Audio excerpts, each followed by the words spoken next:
বেঁধেছি আর একটা কলমের জন্য রেডি করছি, কারণ এই অংশটা ব্যবহার করা যাবে।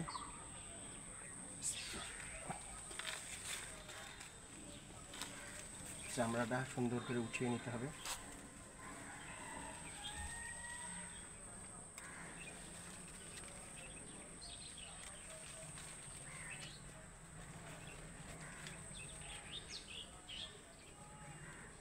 চামড়াটা এখন সুন্দর করে তুলে নেব।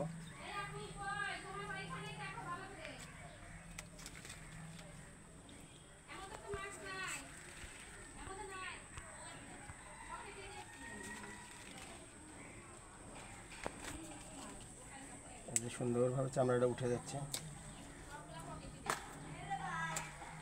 চামড়া উঠে গেল। এখন একটু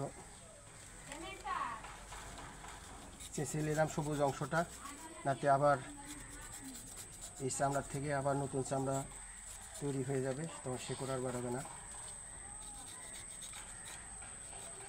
একটু শুকানোর পরে এখানে মাটি বেঁধে দেব। ধন্যবাদ।